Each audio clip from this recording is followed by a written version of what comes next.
কিন্তু আমাদের গ্রামে দু চারটে পশু আছে, শুধু এদের লেজ নেই, এরা হরি ভজন করে না। আমি কিন্তু আপনাদের কথা বলছি না, আমাদের গ্রামের কথা বলছি, আপনার জন্য রাগ করবেন না বাবা, আমাদের ওখানকার কথা বলছি। এরা হরি ভজন করে না, বনের পশু যদিও হরি ভজন করে, মানুষ পশু হরি ভজন করে না। কেমন? আস্তে। গোবিন্দের চরণ স্পর্শে পাথর গলে গিয়েছিল, কিন্তু আমাদের মন পাথর এত কঠিন, এরা গলতে চায় না। কেন? সেই রামচন্দ্র যখন মিথিলায় যাচ্ছিল, গুরুদেবকে জিজ্ঞাসা করছিল এটা কিসের মূর্তি, বলেছিল না অহল্যা, বলেছিল উদ্ধার হবে কি করে, রামচন্দ্রের চরণ স্পর্শ উদ্ধার হয়েছিল। তো আমি ওদিকে যাচ্ছি না, এবার লীলায় প্রবেশ করতে হবে। তো সেই রামচন্দ্রের চরণ স্পর্শে একটা পাষাণী নারী হয়ে গিয়েছিল, পাথর গলে গিয়েছিল, কিন্তু আমাদের মন পাথর এটা গলল না। এই যে রামচন্দ্রের চরণ স্পর্শে একটা পাষাণী মেয়ে হয়ে গেছে, এই কথা সারা জগতে ছড়িয়ে পড়েছে। এখন গঙ্গার খেয়াঘাটের মাঝি হচ্ছে মাধব মাঝি।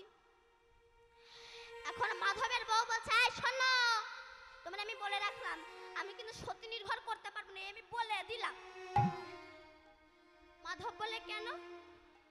বলে ওই যে দশরথের ছেলেরা তার চরণ স্পর্শে একটা পাষাণী নাকি মেয়ে হয়ে গেছে, ওকে যদি ভুল করে একবার নৌকায় তোলো আর ওর চরণ স্পর্শে যদি তোমার ওই নৌকাটা মেয়ে হয়ে যায়, তবে তোমাকে তাকে বিয়ে করতে হবে, আমি কিন্তু সতী নির্ভর করতে পারবো না, আমি বলে দিলাম।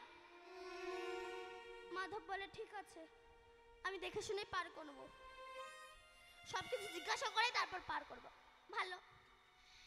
এইবার মাধব মাঝি এসে দাঁড়িয়ে আছে গঙ্গার খেয়াঘাটে। এমন সময় নাম লক্ষণ সীতা এসে দাঁড়িয়েছে, আমার রামচন্দ্র প্রভু এসে ডাক দিয়েছে, ওগো মাঝি, মাঝি আমাকে একটু পার করে দেবে? দেখুন ভগবান একটা মাঝিকে সম্মান দিয়ে বলছে, গো মাঝি আমায় একটু পার করে দেবে। কোনো যদি কেউ উচ্চ শ্রেণী হয় নিম্ন শ্রেণীকে সম্মান দিতে জানে না, কিন্তু ভগবান হয়ে একটা মাঝিকে বলছে, গো মাঝি আমাকে একটু পার করে দেবে? কিছুতেই মাধব ডাকের সাড়া দিচ্ছে না। অনেকবার ডাকার পরে নৌকাটা নিয়ে এসেছে। প্রভু আমায় ডাকছিলেন? লক্ষণ বলে এতবার ডাকছিলেন শুনতে পাননি? বলে শুনতে পেয়েছিলাম। উত্তর দেননি কেন? বলে আমি প্রভু রামচন্দ্রকে একটা শিক্ষা দেওয়ার জন্য উত্তর দেইনি। বলে কি তুমি আমার প্রভু রামচন্দ্রকে শিক্ষা দেবে? তুমি কি শিক্ষা দেবে? তখন গোবিন্দ বলেছিল, হে প্রভু, আস্তে, এই যে আপনি মাঝি বলছে, হে প্রভু এই যে আপনি আমাকে ৫-৭ বার ডেকেছেন, আমি উত্তর দেইনি বলে লক্ষণের খুব খারাপ লেগেছে, ঠাকুর লক্ষণের। কিন্তু প্রভু বলো তো, আপনি আমাকে কেবল ৫-৭ বার ডেকেছেন, এতেই আপনার বিরক্ত লাগছে, কিন্তু বলেন তো প্রভু আমি তো শুধু এই খেয়াঘাটের মাঝি, কিন্তু ভব পারাপারের যে মাঝি সেটা যে তুমি। ভক্ত যখন ওই পারাপারের সময় তোমার দরজায় আসবে, তুমি যদি তাকে পার না করো সেই ভক্তের কেমন হয় সেটাই আমি জানার জন্য তোমাকে আমি এমন করলাম। তাই গৌর হরি। তখন রামচন্দ্র বলছে, মাঝি দয়া করে পার করে দাও, আমাদের বনবাসে যেতে হবে। মাধব বলছে, না না না না না না, আমি পার করতেই পারবো না। কেন? তোমার চরণ স্পর্শে একটা পাষাণী নাকি মেয়ে হয়ে গেছে, আবার নৌকাটা যদি মেয়ে হয়ে যায়, আমার বউ বলে দিয়েছে সতী নির্ভর করতে পারবে না, আমি তোমাকে তুলতেই পারবো না। রামচন্দ্র তখন হাত জোর করে বলছে, মাধব পার করে দাও না গো মাধব। মাধব বলছে, প্রভু আমি তোমাকে পার করবো, একটা শর্ত আছে। কি জানো? আমি তোমার চরণ দুটো ধুয়ে দেবো, তারপর তোমাকে নৌকায় তুলবো। এই বলে জল সেচে যে কাঠের বাক্স সেটা দিয়ে বলছে, প্রভু তুমি দাঁড়াও। রামচন্দ্র দাঁড়িয়েছে, মাধব তখন চোখের জলে ভেসে ভেসে কাঁদছে। যোগী মুনি ঋষি সাধক সাধিকা গন্ধর্ব কিন্নর দেবে দেবী কোটি কোটি জন্ম তোমার সাধনা করে তোমার চরণ পাই না। আর আমার মতো মাঝির কাঠের বাক্সের উপর তুমি দাঁড়িয়েছ, একটু দাঁড়াও না, আমি তোমার একটু চরণটা আমি ধৌত করে দিই। গঙ্গা জলে না তো চরণ ধৌত করবে, রামচন্দ্রের রাতুল চরণ দিকে চোখের জলে চরণ ধৌত করে এই যে মাঝি আগের জন্মে ছিল একটা কচ্ছপ। গোবিন্দ ওই মাটাকে ডেকে দিন তো, ওই যে আপনার পেছনে ওই যে গল্প করে যাচ্ছে যে দুটো মা, ওই দেখ আমি বলছি তবু আমার দিকে তাকাই না। আমি বলে দিছি যাদের যাদের গল্প করার ইচ্ছা হবে বাইরে গিয়ে গল্প করবেন, যারা শুনবেন তারা আগিয়ে আসবেন, যারা শুনবেন না তারা পেছনে যাবেন, তাহলে আমার চোখ তাদের দিকে যাবে না, আমার ভালো হবে, নইলে কীর্তন করতে অসুবিধা হয়। এখানে এত সুন্দর মাঝি গোবিন্দ মাধবকে বলছে পার করে দাও, ওদিকে গল্প শুরু করে দিয়েছে। এদিকে তাকান, বলছে মাধব পার করে দাও। ইনি আগে জন্মে কচ্ছপ ছিল।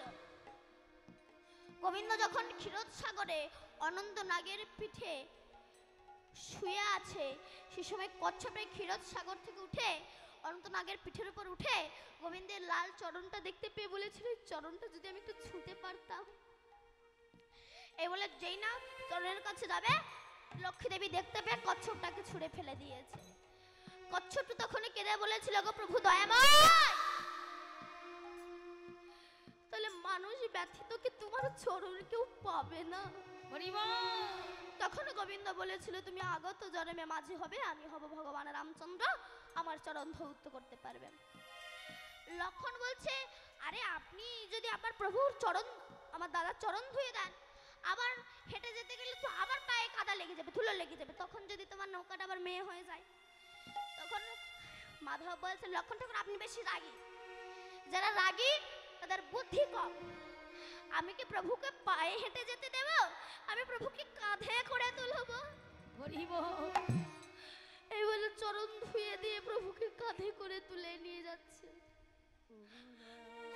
মাধব বলছে প্রভু তুমি তো পড়ে যাবে, আমার মাথাটা একটু হাত দাও না, আমার মাথাটা ধরো তুমি।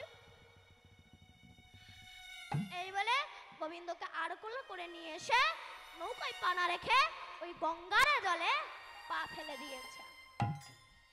যেই না গোবিন্দের চরণ গঙ্গার বুকে পেরেছে, গঙ্গা কি তখন আর থাকতে পারে?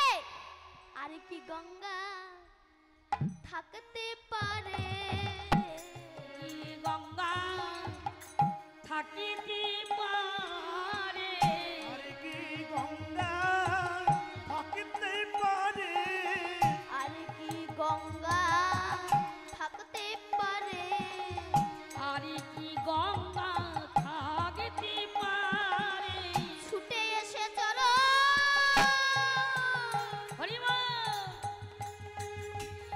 বুকে ধরে। আর কি গঙ্গা থাকিতে পারে? ছুটিয়েছে জন দৌত করে। আর কি গঙ্গা থাকিতে পারে? ছুটে এসে চরণ বুকে ধরে। আর কি গঙ্গা থাকিতে পারে?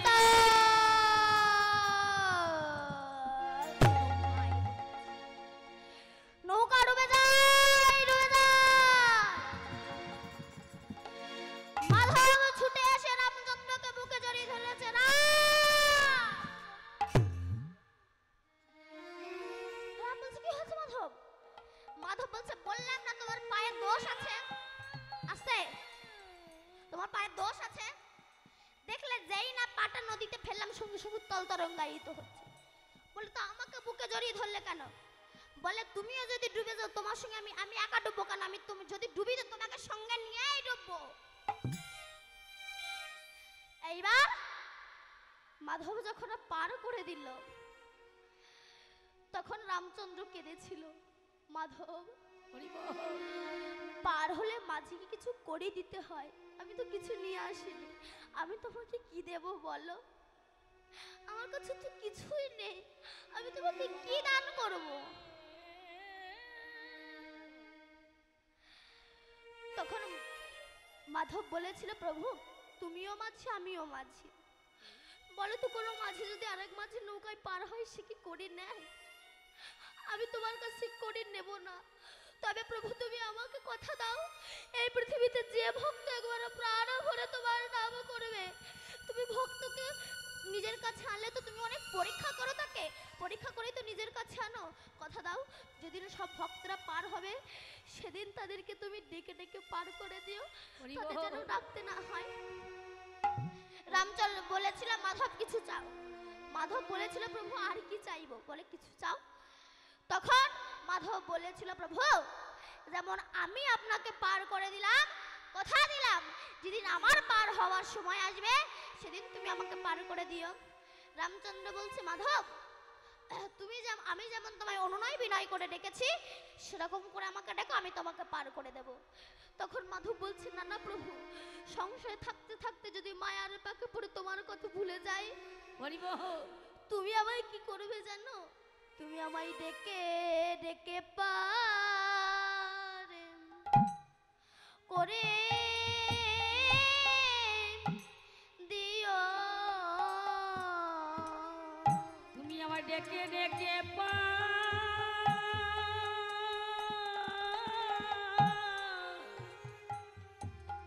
পারে করে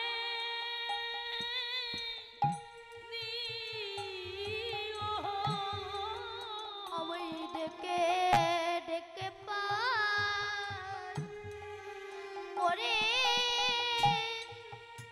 দিও। মাধব এসো এসো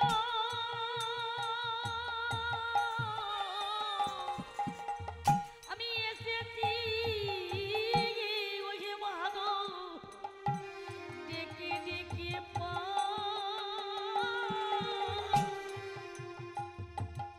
পারে করে দিও। যেদিন পার হওয়ার সময় আসবে তুমি ডেকে ডেকে পার করে দেবে।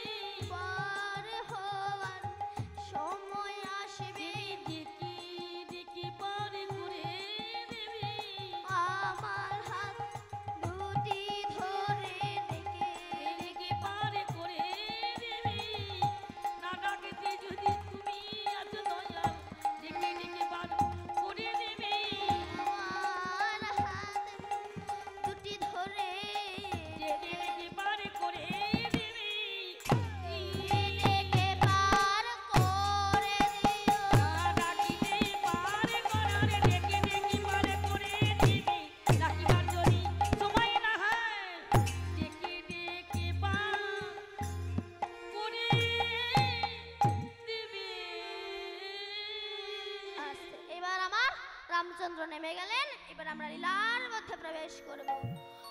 বা শ্রীমতী রাধারানীর পূর্বরাগ, কি বললাম? পুতুল খেলা বা পূর্বরাগ। পূর্বরাগ লীলা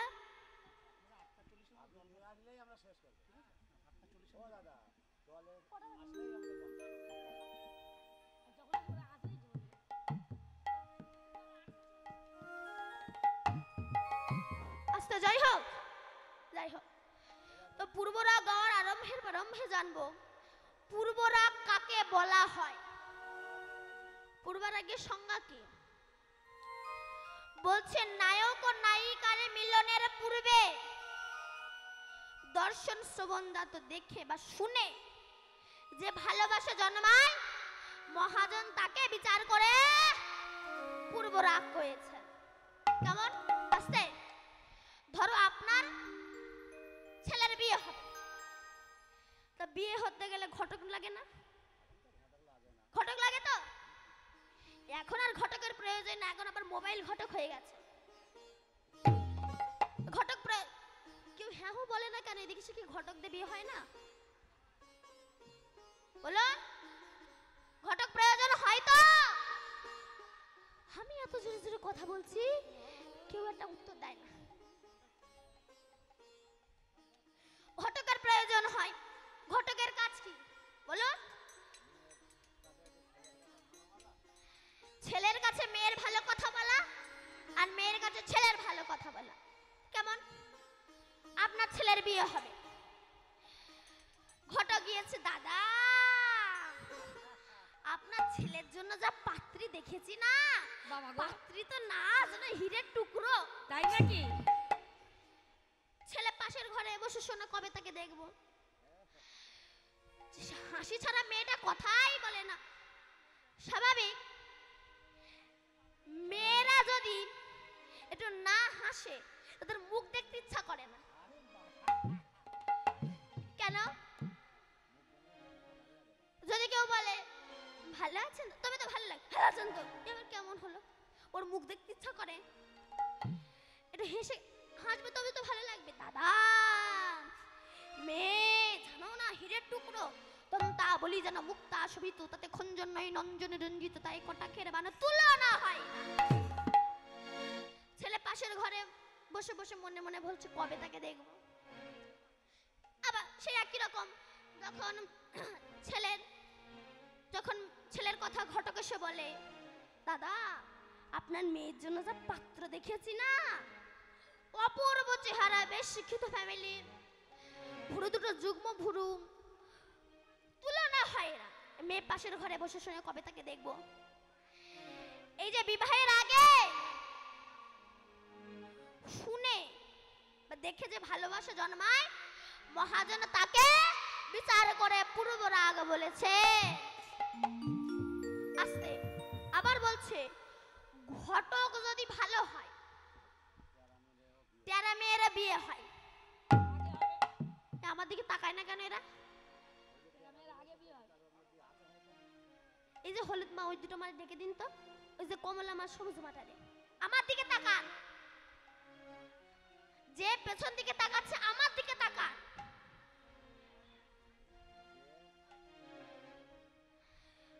বলছে ঘটক যদি ভালো হয়, তেরা মেয়েরা বিয়ে হয়, তাই কি না? কেউ যদি কোন পাত্রপক্ষ যদি বলে এ তেরা মেয়ে, চুপ, দেখতে পাচ্ছ না কত সুন্দর দেখতে, দেখতে পাচ্ছ না কত শিক্ষিত, কত সুন্দর দেখতে, শুধু টেরা। ঘটক যদি ভালো হয়, টেরা মেয়ের বিয়ে। আচ্ছা আপনি বলুন, শুধু কি ফর্সা মেয়েরাই দেখতে ভালো হয়? বলুন বলুন, ফর্সা মেয়েরা দেখতে শুধু ভালো হয়? বলুন। ধরো আপনি খুব ফর্সা, কিন্তু এদিকে আপনি টেরা, কার দিকে তাকাচ্ছেন কিন্তু কিছু বোঝা যাচ্ছে না, ভালো লাগবে? মা কালী কালো, কিন্তু দেখেছেন রূপে জ্বলছে যেন আলো। তো ঘটক যদি ভালো হয়, তেরা মেয়েরও বিয়ে হয়। তেমনি গুরুদেবের যদি ভালো হয়, গুরুদেবের টানে যেমন ঘটকের মুখে শুনে নায়ক ভাবে কবে নায়িকাকে দেখবো, আর নায়িকা ভাবে কবে নায়ককে দেব, তেমনি গুরুর মুখে শুনে ভক্ত ভাবে কবে ভগবানকে দেখবো, আর ভগবান ভাবে কবে আমার ভক্তকে একটু দেখবো। রাধে রাধে। তো এই ঘটক যদি ভালো হয়, যেমন তেরা মেয়ের বিয়ে হয়, তো গুরু যদি ভালো হয়, শিষ্য অনায়াসে গোবিন্দের কাছে পৌঁছে যায়। এজন্য গোবিন্দের কাছে পৌঁছতে গেলে গুরু লাগে। অনেকে বলে গুরু টুরু সব লাগে না, গরুদের গুরু লাগে না, কিন্তু প্রকৃত জ্ঞানী পণ্ডিত ব্যক্তিদের গুরু লাগে। আসতে কেমন?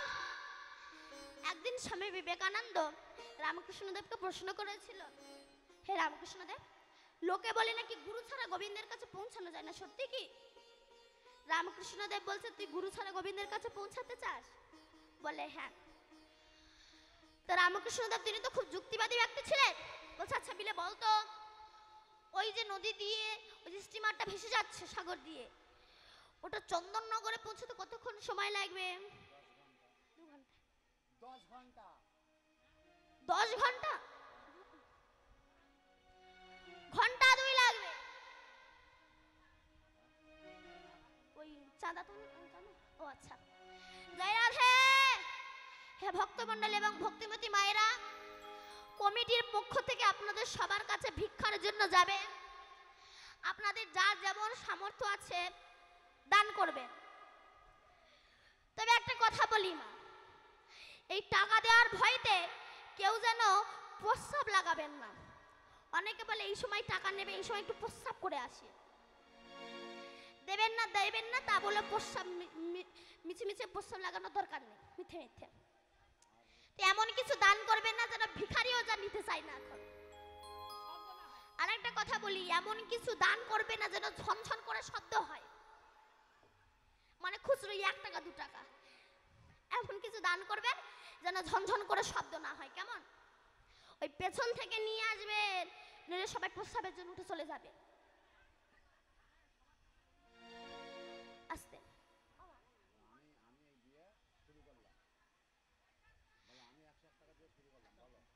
জয় রাধে। এই যে আপনারা যদি দান করেন না, এই দান কিন্তু কখনো মা বিফলে যায় না। কেন? সবার টাকা গোবিন্দ সেবায় লাগে না। একই গাছের ফুল, কোনোটা মালা হয়ে মরার গলায় গিয়ে শ্মশানে গিয়ে পুরো ছাই হয়ে যায়, কোনোটা বরবধূর গলায় যায়, কোনোটা ঝরে পড়ে যায়, আবার কোনোটা আমার রাধা গোবিন্দের গলায় গিয়ে দোলে। একই পাল বসানো ঘট, কোনো ঘটে মদ রাখা হয়, কোনো ঘটে খেজুরের রস ঢোকায়, কোনো ঘট মন্দিরে প্রতিষ্ঠিত হয়। একই মায়ের গর্ভে সন্তান। কেউ সুরাপান করতে ভালোবাসে, কেউ পতিতালয়ে যেতে ভালোবাসে, আবার কেউ বা কৃষ্ণ ভক্ত হয়। সবার পয়সা গোবিন্দ সেবায় লাগে না। এই যে কমিটিরা মা এত টাকা খরচা করে এই যে হরিনাম দিচ্ছেন, হরিবাস দিচ্ছে, কত কষ্ট করে লোকের দাঁড়ে দাঁড়ে ভিক্ষা করে। এনারা যে লোকের দাঁড়ে দাঁড়ে ভিক্ষা করতে যান, কিন্তু ভিখারি নন যে লোকের দাঁড়ে দাঁড়ে ভিক্ষা করতে যাবে। এনারা কৃষ্ণ নামে ভিখারি হয়েছে। আপনাদের সবার কাছে ভিক্ষা চাইতে যাবে, কারণ একটা কমিটি যখন কোনো একটা হরিবাস তৈরি করে, তার মাথায় যে কত হেডেক, যারা করে তারা জানে। তাদের মাথার ঘাম পায়ে ফেলে কত কষ্ট করে তাদেরকে এই হরিবাস চালাতে হয়। দেখবেন আমি বলেছি সামনে বসে কেউ ফালুক ফুলুক করে তাকাবেন না। আচ্ছা ও মা, আপনি ফালুক ফুলুক করে তাকাচ্ছেন কেন? বাবা আসার কথা আছে নাকি? আচ্ছা বলুন মা, আমার দিকে কেউ তাকায় না, আমি কি খুব দেখতে খারাপ? বলুন, দেখতে খারাপ আমি? মায়েরা বলছে ভালো, খুব ভালো। যদি ভালো হয় তো আমার দিকে তাকিয়ে থাকুন। দেখবেন যখন কমিটির লোকের দাঁড়ে দাঁড়ে ভিক্ষা করতে যায়, জগতে কিন্তু অনেক মানুষ আছে 10,000 টাকা দান করতে পারে, 500 টাকাও দেয় না। 100 টাকা ঠেকিয়ে বলে এবারে এইটাই না, তোমার কাকার শরীরটা খুব অসুস্থ। কেন? তোমার টাকা ডাক্তারে খাবে, কুকুরে খাবে, তোমার টাকা গোবিন্দ সেবায় লাগবে না। সবার পয়সা মা গোবিন্দ সেবায় লাগে না গো। তা এই যে কমিটিরা যখন ভিক্ষা করতে যায়, আর বাইরে থেকে কিছু কিছু মানুষ কি বলে, সাদে কি আর এমনিই করে, কীর্তনের শেষে কিছু টাকা পকেটে পড়ে, ওই জন্যই অনুষ্ঠান করে। তা বাবা তুমি যদি এত বুঝে থাকো, তুমি একটু যোগ দাও না, তোমার পকেটে কিছু টাকা পড়বে। বলা সহজ, করা তো সস্তা নয়। একটু করে দেখো, তোমার পেছনে আর মাংস থাকবে না। বলা সহজ কিন্তু করা কঠিন। কেন? আবার এই যে কমিটির এত টাকা খরচা করে হরিনাম দিচ্ছে, এখানে খাওয়ার ব্যবস্থা আছে কিনা আমি জানি না। আছে? আছে খাওয়ার ব্যবস্থা? যখন কিছু কিছু মানুষেরা কীর্তন শোনার সময় আসবে না, ঠিক যে সময় খাওয়া দেবে ওই খাওয়ার সময় আসবে না। আর খেয়ে দিয়ে চলে যাওয়ার সময় কি বলবে, এ 2 নম্বরই পয়সা ছাড়া হয় না। করবে না ওরা, করলে ওদের গায়ে সহ্য হয়। কিন্তু বাবা তোমার হিংসা, পরে কথাটা কি, আমার জয়। তুমি যত হিংসা করবে, পরের বারে আমার প্যান্ডেল আরো তত বড় হবে, আমি তত বড় বড় কীর্তনিয়াকে আনতে পারবো। তোমার হিংসা, আমার জয়। তাই যা যেমন সামর্থ্য আছে দান করবেন, দান কখনো আপনাদের বিফলে যাবে না।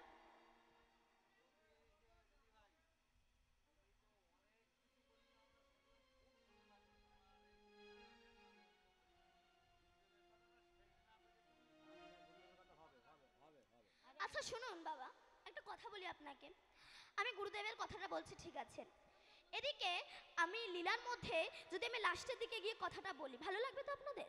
লাস্টের দিকে আমার কথাটা আগে শেষ হতে দিন, তারপরে আপনি কথা বলবেন। আমার কথাটা তো আগে শেষ হতে দিন। আমি আপনার কথা শুনেছি, আমার কথাটা শুনুন। কমিটির লোকেরা চাঁদার জন্য আমাকে বললো, আমি বলছি আস্তে দিয়ে তোমাকে বলতে হবে না, আমি জানিস না যে রাধে, আমি আপনাকে বলছি যে কমিটিরা বলেছে ওই জন্য আমি বললাম। যাই হোক, যে রাধে শ্যাম। তো রামকৃষ্ণদেব বলছে বলতো বিলে যে ওই স্টিমারটা পৌঁছাতে চন্দননগরে কত সময় লাগবে? বলে ঘন্টা 2 লাগবে। আচ্ছা বল, তোর পেছনে যে ছোট ডিঙ্গিটা আছে ওটা যেতে কতক্ষণ সময় লাগবে? বলে মোটামুটি 8 ঘন্টা লাগবে। রামকৃষ্ণদেব বলছে বলতো বিলে এইবার যদি ওই ডিঙ্গিটা ওই স্টিমারের সঙ্গে বেঁধে হয় তাহলে কতক্ষণ সময় লাগবে? বলে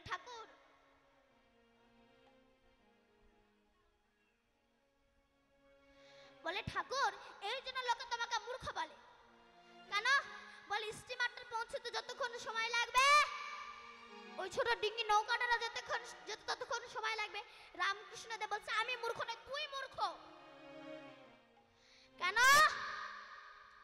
বলে যেমন স্টিমারের পেছনে ছোট ডিঙ্গিটা বেঁধে দিলে স্টিমার যে গতিতে যাবে ছোট ডিঙ্গিটাও সেই গতিতে যাবে, তেমনি গুরুর ভজনশীল দেহর সঙ্গে যদি শিষ্যের ভজনবিহীন দেহ বেঁধে দেওয়া হয় তাহলে ভক্তের গুরুদেবের ভজনে গুরুদেবের টানে শিষ্য ভগবানের কাছে পৌঁছে যাবে। নিতাই গৌরী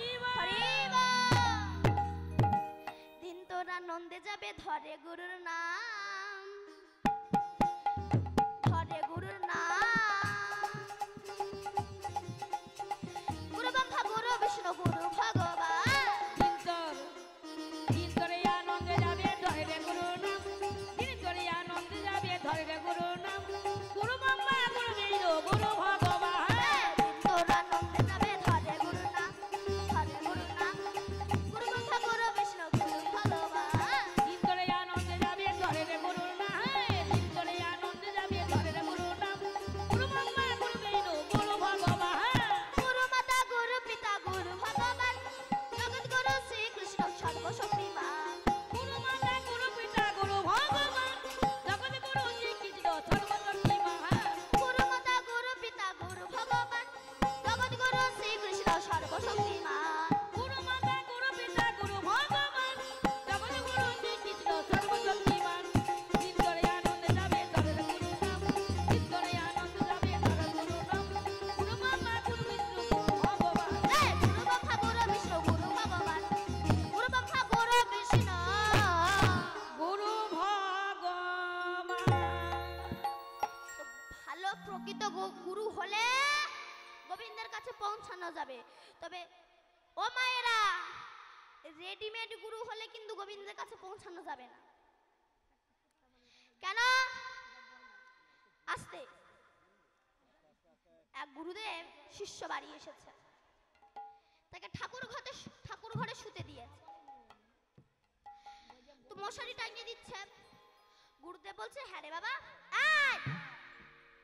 মশারি টাঙিয়ে দিচ্ছিস কেন? মশা লাগবে। গুরুদেব বলছে মশা যদি আমাকে কামড়াবে কিসের ভজন করলাম? দাম বাড়াতে গেছে, ঠাকুর ঘরে শুয়েছে তা ভালো। তো সেই সময় আবার সেই কি ছিল মা, সে মশা কামড়ালে বলো ডেঙ্গু ডেঙ্গু ডেঙ্গু ওই ছিল। গুরুদেবের তো ভীষণ ভয়। তুমি ঠাকুর ঘরে শুতে কোনো অসুবিধা নাই, কিন্তু মনে মনে বলছে যদি মশা আমারে কামড়ায় কি করব, এখন ওনার ব্যাগের ভিতরে ছিল একটা মশারি। টাঙাবে কোথায়? ঠাকুর ঘর তো কোনো জায়গা নেই, টাঙাবে কোথায়? দেখি কিনা গৌর নিতাই দুটো হাত তুলে দাঁড়িয়ে আছে। মশারিটা করার হেবি সুন্দর জায়গা। গুরুদেব কি করেছে, পায়ের ধারে দিয়েছে নিতাইকে, মাথার ধারে দিয়েছে গৌরকে। চারটে খড়, দুটো করে খড় দুজনের হাতে ধরিয়ে দিয়ে বিদ্যুৎ ঘুমাচ্ছে। শিষ্য মনে মনে করে, বাবা তো এতক্ষণ ধরে ঘুমায় না, কোনো ভজন টজন করছে নাকি? এই বলে যেই না শিষ্য একটুখানি দরজাটা, সর্বনাশ, এ তো জ্যান্ত ভগবান ঘুমাচ্ছে। নিতাই গৌর মশারি ধরে রয়েছে, আমার গুরুদেব ঘুমাচ্ছে, জ্যান্ত ভগবান শুয়ে রয়েছে। এরকম গুরুদেব হলে গোবিন্দের কাছে পৌঁছানো যায় না। আস্তে তো বিয়ের দিন মেয়েরা খুব সাজে না মা? সাজে তো? আমি কেন কথাটা বলছি, পূর্বরাগ কাকে বলে? আসলে পূর্বরাগের সংজ্ঞাটা কি, পূর্বরাগ কাকে বলে এটা বলার জন্যই আমি এটা করছি। আস্তে, বিয়ের দিনে মেয়েরা খুব সুন্দর করে সাজে না মা? সাজে তো? এদেশে সাজে না? কি সুন্দর করে সাজে, লেহেঙ্গা পরে, ঠোঁটে লিপস্টিক দিয়ে, চোখে আইলানা মাস্কারা, বাবা গো সুন্দর করে সেজে, হাতে মেহেন্দি পরে ড্রেসিং টেবিলের সামনে বসে থাকে না কেন? ওই বুঝি আমার বর আসছে, ওই বুঝি আমার বর আসছে। তেমনি রাধারানী আসছে, রাধারানী সুন্দর করে সেজেছে, ওই বুঝি আমার কৃষ্ণ আসছে। আজ সমস্ত মেয়েরা বিয়ের দিন খুব সুন্দর করে সাজে ড্রেসিং টেবিলের সামনে বসে আছে, ওই আমার বর আসছে, ওই ওই যে বর আসছে, বাজাও।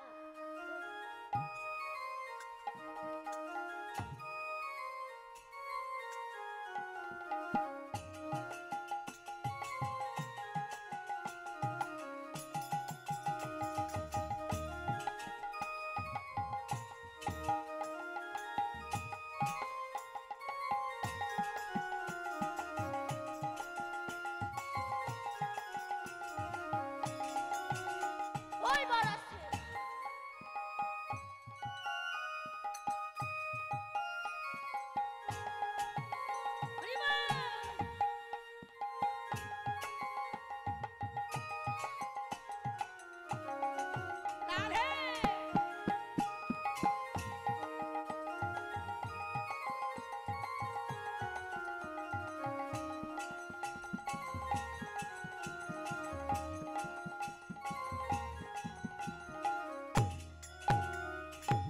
আসতে বসে আছে, ওই আমার বর আসছে। তেমনি রাধারানী আজ বসে আছে, ওই বুঝছি আমার গোবিন্দ আসছে। এই রাধারানী পিতা বিশ্বভানু রাজা, ইনি সূর্যদেব ছিলেন। তো বিশ্বভানু রাজা রাধার হাত ধরে রাধাকে মেলায় নিয়ে গেছে। যেমন দোলের মেলা, রথের মেলা হয় না, কিছুদিন পরে রথের মেলা আসবে তাই না? তো রাধারানীর হাত ধরে নিয়ে গিয়েছে মেলায়। আচ্ছা বল তো মা, তুই কি নিবি?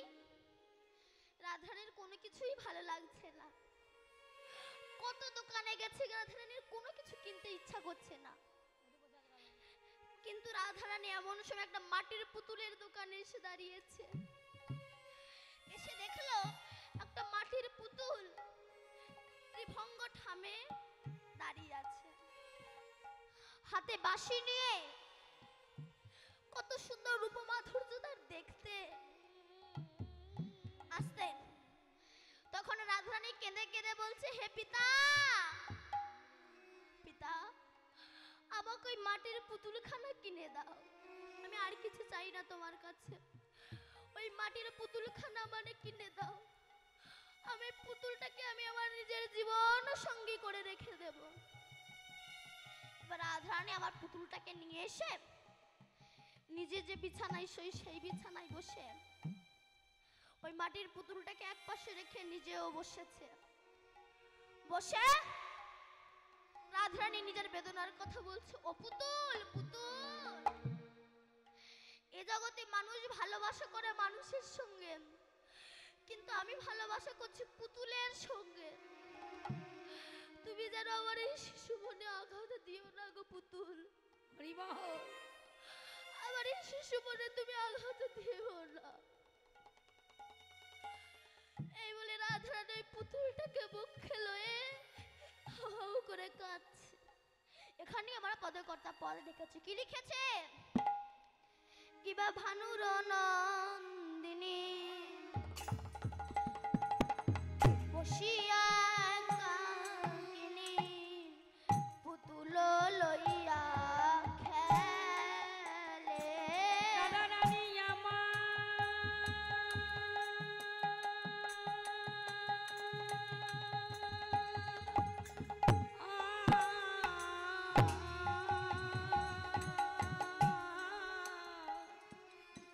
বাবানু নন্দিনী বসিয়া কাকিনী পুতুল লইয়া খেলে।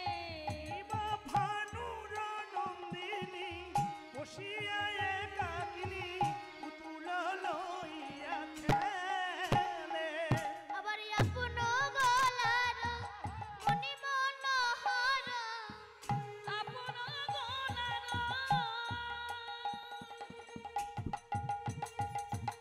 রাধারানী হরি হরি রাধারানী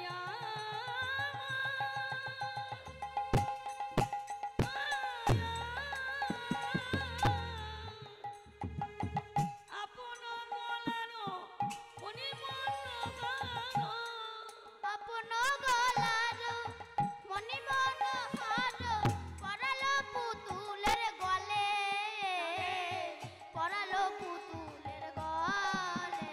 আর আপন গলার মনি মনোহর পরায়ে পুতুলের গলে, পরায়ে পুতুলের গলে।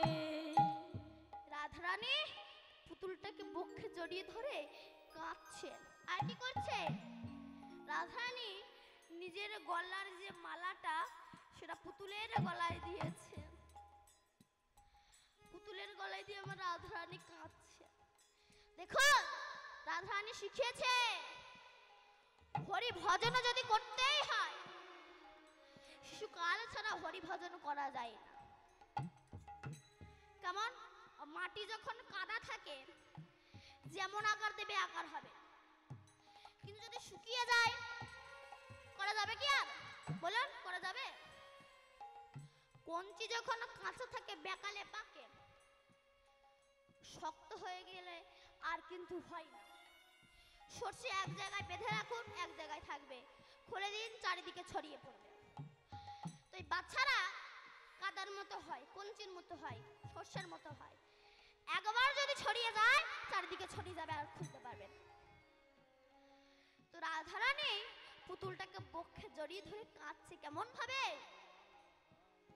ও পুতুল বলে, রাধারানী কেঁদে কেঁদে বলছে, পুতুল পুতুলি একবার কথা বলো হে। পুতুলি একবার কথা বলো গে, পুতুল একবার কথা বলো হে। পুতুলি একবার কথা বলো গে। তুমি বললে কথা হরিবল। বলতে পারো। পুতুলি একবার কথা বলো গে, তুমি বললে কথা বলিতে পারো। পুতুলি একবার কথা বলো গে, বলো বলো পুতুল কথা বলা। বললে কথা বলিতে পারো। বলো বলো পুতুল কথা বলো। বললে কথা বলিতে পারো। বলো বলো কথা বলো। বললে তাই ওর হরি বল। বল কথা, বললে কথা বলিতে হয়। বললে কথা বলিতে পারো। অনুরাগ করে বলছে আমার রাধারানী, পুতুল ও পুতুল একবার কথা বলো, ধরো কারোর স্বামী দূরে চাকরি করে, 1 বছর বাদে বাদে বাড়িতে আসে, তো তার স্ত্রী করে তার ফটো দুখানা ধরে কাঁদে না, ওগো সেই তো গেলে আর তুমি ফিরে এলে না, তুমি কি নিষ্ঠুর, তোমার মনে একটু মায়া দয়া নেই বুঝি, আমাকে তুমি একটু ভালোবাসতে পারো না, তুমি সত্যি তুমি খুব নিষ্ঠুর। তো রাধারানীর মনে সেই ব্যথা জাগরিত হয়েছে, পুতুল নয় সাক্ষাৎ একজনের সঙ্গে কথা বলছে, এমন ভাব নিয়ে বলছে, ও পুতুল, পুতুলি একবার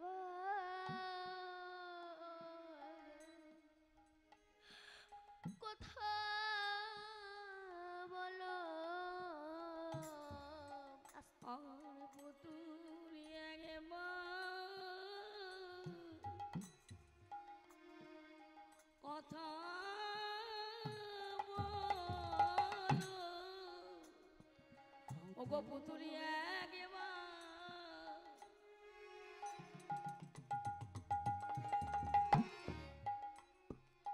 কথা বলো। তুমি বললে কথা বলতে বলিতে পারো পুতুল একবার কথা বলো, বললে কথা বলিতে পারো পুতুল একবার কথা বলো।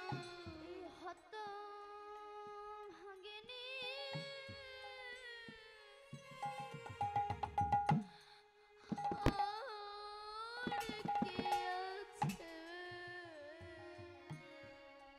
আমার পুতুল একবার কথা বলো, এই হত বাগিনী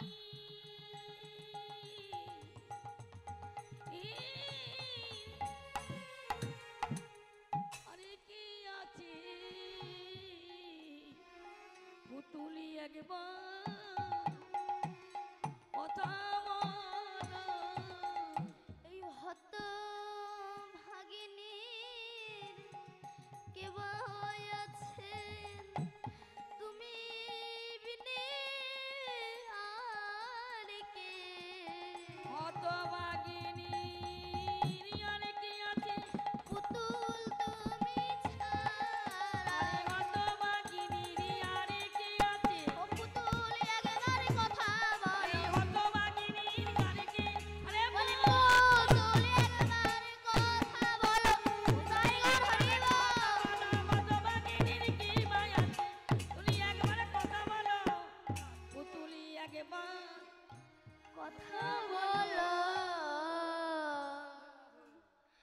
রাধারানী পুতুলকে জড়িয়ে ধরে বলছে, পুতুল আমার কানও তোমার নাম ছাড়া কিছু শোনে না, আমার চোখ তোমায় ছাড়া কিছু দেখে না, আমার মুখ তোমায় ছাড়া কিছু বলে না, আমার হাত তোমাকে ধরে ছাড়া আর কিছু ধরে না, আমার পা তোমার কাছে যাওয়া ছাড়া আর কোথাও যায় না গো পুতুল, আর আমাকে কত কাঁদাবে বলো, একবার অন্তত কথা বলো, ও পুতুল একবারও কথা বলো।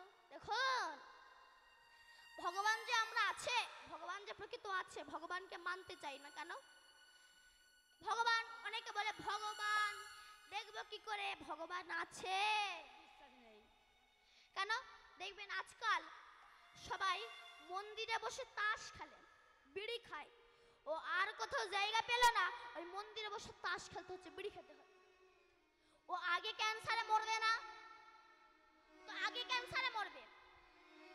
ভগবান আছে কেমন বলছে, একটা দেশলাইয়ের কাঠের ভিতরে, দেশলাইয়ের বাক্সের ভিতরে কেউ যদি কাঠি পুড়ে প্যান্টের পকেটে রেখে দেয় তবে আগুন জ্বলবে? ধরবে মা? ধরবে না। কি করতে হবে? একটা কাঠি নিয়ে এই বাক্সের গায়ে যখন ঘষবে তখন আগুন ধরে উঠবে। ঠিক তেমনি ভক্তের এই ভক্তিরূপী বারুদ দিয়ে আর বদনরূপী বাক্স দিয়ে যখন গোবিন্দের সঙ্গে ঘষাঘষি করবে দেখবে আমার স্বয়ং গোবিন্দ দাঁড়িয়ে আছে। হরি তাই গৌর হরি বল। রাধারানী বলছে, ও পুতুল একবার কথা বলো। তারপর রাধারানী বলছে, ও পুতুল, আচ্ছা দাঁড়া পুতুল, বুঝেছি বুঝেছি, তুমি তো মাটির পুতুল, তুমি তো কথা বলতে পারো না।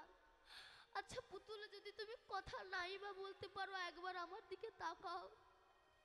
আমি তোমাকে প্রাণ ভরে দেখি, একবার আমার দিকে তাকাও। আবার বলছে, পুতুল তুমি তো কানা, তুমি তো দেখতে পাও না। আচ্ছা দাঁড়াও, আমার তো দুটো চোখই ভালো আছে। আমি যদি আমার একটা চোখ তোমাকে দিয়ে দিই, তাহলে তোমারও একটা চোখ ভালো, আমারও একটা চোখ ভালো। আর তোমার একটা চোখ খারাপ, আমার একটা চোখ খারাপ। এই বলে রাধা যেই না আঙুল দিয়ে চোখটাকে তুলতে যাবে, সঙ্গে সঙ্গে আমার গোবিন্দ প্রকট হয়ে রাধারানীর হাত খানা ধরেছে। ও রাধে, রাধে, রাধে, আমি যে তোমার, তুমি যে আমার, ইহাতে সন্দেহ যা। রাধে তুমি যে আমার, আমি যে তোমার, ইহাতে সন্দেহ যা। আমি যে তোমার, তুমি যে আমার, ইহাতে সন্দেহ যা। রাধে তুমি যে আমার, আমি যে তোমার, ইহাতে সন্দেহ যা। ওগো কোটি জনম ভজন করিলে, কোটি জনমে বিদায় গৌর হরিব। রাধে গো, ও রাধে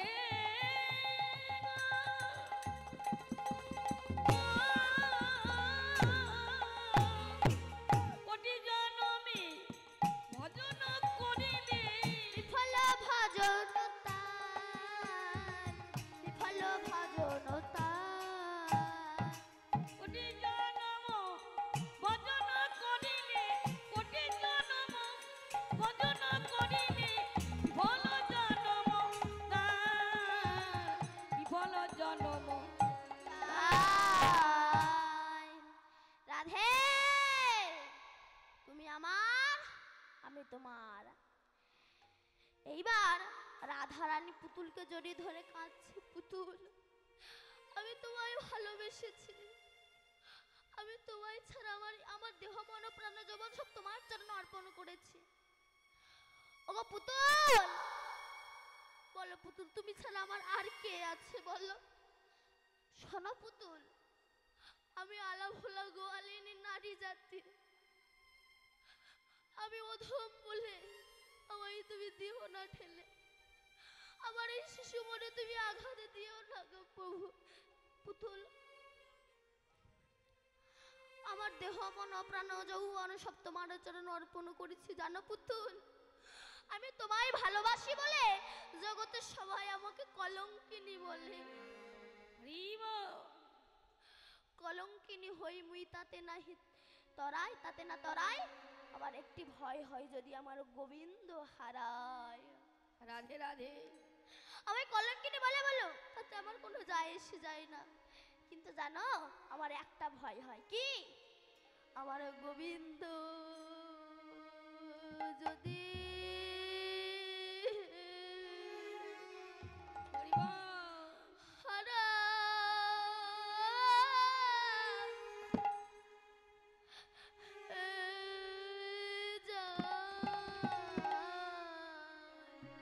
আমার গোবিন্দ যদি, গোবিন্দ যদি হারা হারাইয়ে ও জি যায় আমার এই হৃদয়ের রতন, আমার গোবিন্দ যদি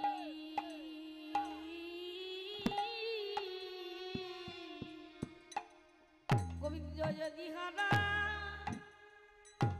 হারাইয়ে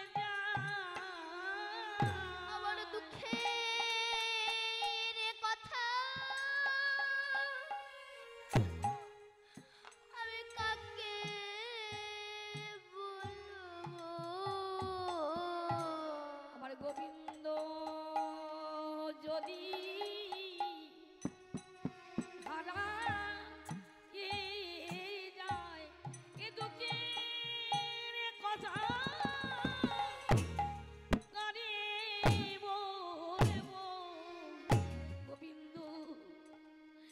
যদি আমার হারা আস্তে। এবার রাধারানী যখন কাঁদছে পুতুলটাকে বুকে জড়িয়ে ধরে, এই রাধার পাগলামো দেখে রাধার দিদা এসেছে কেমন ভাবে, সখী সঙ্গে করি ভানুর চিয়ারি যেখানে বসিয়া খেলে, তবে ভগবতী আচম্বিতে আসি রাধারে করিল কোলে, ভগবতী আচম্বিতে আসি রাধারে করিল কোলে, তবে ভগবতী আচম্বিতে আসি রাধারে করিল কোলে, তবে ভগবতী আসিল রাধারে করিল কোলে। ও নাতিনি ও নাতিনি ও নাতিনি ও নাতিনি ও নাতিনি ও নাতিনি ও নাতিনি ওই নাতিনি ও নাতিনি ও নাতিনি ও নাতিনি ও নাতিনি ও নাতিনি ওই নাতিনি ও নাতিনি ও নাতিনি। আই রাধে আয়। এই কাছিস কেন রে? রাধারানী বলছে আর দিদা আমি তোমাকে কি বলবো বলো তো। বড়াইমা বলছে আচ্ছা ঠিক আছে রাধে, তোকে একটা প্রশ্ন করে বলতো, তুই যে পুতুলটাকে জড়িয়ে ধরে কাঁদছিস ওকে ভালোবাসিস, আচ্ছা বল তো তুই ওই পুতুল কোনে কথা বলে? বলে না। হাসে? না। কাঁদে? না। তোকে ভালোবাসে? তাও না দিদা, কিচ্ছু করে না। এই এবার শোন, ওকে তুই ভালোবাসবি কেন? শোন আমার কাছে, শুনো গো নাতিনি পরাণ নন্দিনী, ও নাতিনি পরাণ নন্দিনী, শোনো গো নাতিনি পরাণ নন্দিনী, শোনো গো নাতিনি পরাণ নন্দিনী, কহি গো তোমার কাছে ওই গো তোমারও কাছে কৃষ্ণ বলি এক রসিক নাগর, কি গেল মারে রসিক নাগর, কৃষ্ণ বলি এক রসিক নাগর, কৃষ্ণ বলিয়া রসিক নাগর, বকুল নাগরে আছে, বকুল নাগরে আছে, আরে কৃষ্ণ বলিয়া রসিক নাগর, কৃষ্ণ বলিয়া রসিক নাগর, গোকুল নগরে আছে, গোকুল নগরে আছে। এই কৃষ্ণ বলে এক রসিক নাগর গোকুল বৃন্দাবনে আছে। আচ্ছা, কেন রাধার সঙ্গে বড়াইমা তো মিলন ঘটিয়ে দেবে কৃষ্ণের? এই যে গোবিন্দের কাছে আমরা গোবিন্দকে পেতে হলে গো মা, গোবিন্দকে পেতে হলে প্রকৃত মা বাবাকে ভালো হতে হবে, নইলে ভালো হবে না। কেমন বলছে? প্রকৃত মা বাবা। তখন কুরুক্ষেত্রের মাঠে যুদ্ধ শেষ হয়ে গেল, দ্বিতীয় পাণ্ডব ভীম আর তৃতীয় পাণ্ডব অর্জুন এসে বলাবলি করছে। ভীম বলছে আমার জন্য জয়, বলে আমার জন্য জয়। এবার আমার জন্য জয়, আমার জন্য জয়। দুজনে এমন ঝগড়া করছে তাদের মধ্যে একেবারে হাতাহাতি বেঁধে গিয়েছে। দুজনে যখন ঝগড়া করছে পেছন থেকে একটা কাটা মুল খিলখিল করে হেসে উঠেছে। ভীম অর্জুন দুজনেই পেছন দিকে তাকে চাই, এই কে রে? এই আমার দিকে তাকা। এই তুই কে রে?